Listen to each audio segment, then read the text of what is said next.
अभी कलयुग का प्रारंभ हो चुका है और जिस प्रकार से वेद पुराणों में लिखा गया है कि कलयुग में जिस प्रकार पाप बढ़ेगा और चरम पे रहेगा तो कहीं ना कहीं कलिक जो है वो अवतार लेंगे। जी, कल के भगवान का अवतार होगा ना। हाँ होगा जी। और वो प्रलय आएगा। जी आएगा। अभी तो कलयुग की शुरुआत है। अब जब ज़्यादा महापाप हो जाता है तो फिर भगवान आते हैं। जैसे हमारे राम जी आए, कृष्ण भगवान आए, ऐसे ही कल के भगवान भी आएंगे। कल के भगवान आने वाले हैं जी। हो सकता है पूरा। जी कल के भगवान आएंगे ही वो तो अवश्य, ऐसा क्योंकि बहुत सारे लोग कहते हैं कि कल की भगवान के इंतजार में जो है बहुत सारे ऐसे संत महात्मा ऋषि जी जैसे खुद हनुमान जी इंतजार कर रहे हैं, अश्वत्थामा इंतजार कर रहे हैं, द्रोणाचार्य इंतजार कर रहे हैं। जी हैं, आज भी वो हैं जो, क्योंकि ये तो रामचरितमानस में भी लिखा है कि जब भगवान श्री राम स्वधाम जाने लगे तो हनुमान जी से कहते हैं कि आप भी चलिए। तो हनुमान जी ने कहा कि नहीं नहीं प्रभु, हम नहीं जाएंगे। तो भगवान बोले क्यों? बोले आपकी कथा हमारे लिए वहाँ सुनने को प्राप्त होगी। तो ठाकुर जी ने कहा कि नहीं नहीं, हम तो वहाँ स्वयं ही रहेंगे, कथा क्या। तो श्री हनुमान जी ने कहा था कि नहीं नहीं, हम तो यहीं पर रह करके और आपकी कथाओं को सुनेंगे। तो आज भी कहते हैं कि जहाँ जहाँ कथा होती है तो वहाँ वहाँ आज भी श्री हनुमान जी महाराज आते हैं और कथा को सुनते हैं। हनुमान जी स्वयं आते हैं। जी ये सही बात है। बस ये अलग बात है कि वो अपने स्वरूप में नहीं आते हैं, वो किसी भी रूप में बन करके आ जाते हैं, पर आते हर जगह जहाँ भी कथा होती है वहाँ श्री हनुमान जी महाराज अवश्य आते हैं। स्वयं आ जाते हैं। जी। और ये अश्वत्थामा की जो बात कही गई है कि वो कहीं दिखाई नहीं देते हैं, वैसे वो है या नहीं है धरती पे?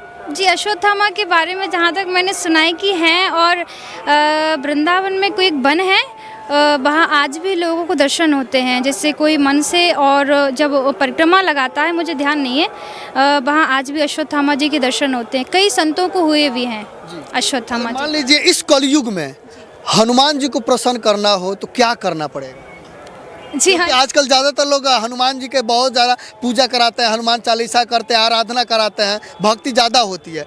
उचित भक्ति कौन सी है? वैसे तो हनुमान जी श्री राम जी के प्रिय हैं, तो राम जी की भी सेवा करेंगे तो भी हनुमान जी को प्रिय लगते हैं, और हनुमान जी के भक्त हैं तो हनुमान जी को फिर तो प्रिय लगेंगे ही लगेंगे। ऐसा कुछ नहीं है कि मतलब हनुमान जी की भक्ति करेंगे तभी हनुमान जी प्रसन्न होंगे।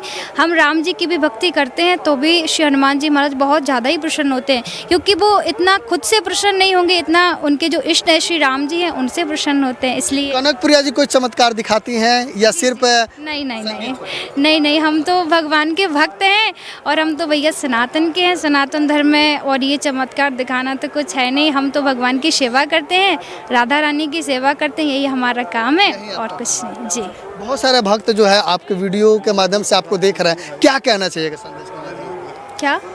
बहुत सारे ऐसे दर्शक और भक्त जो है आपको देख रहे हैं वीडियो के माध्यम से, भक्तों को क्या संदेश देना चाहेंगे?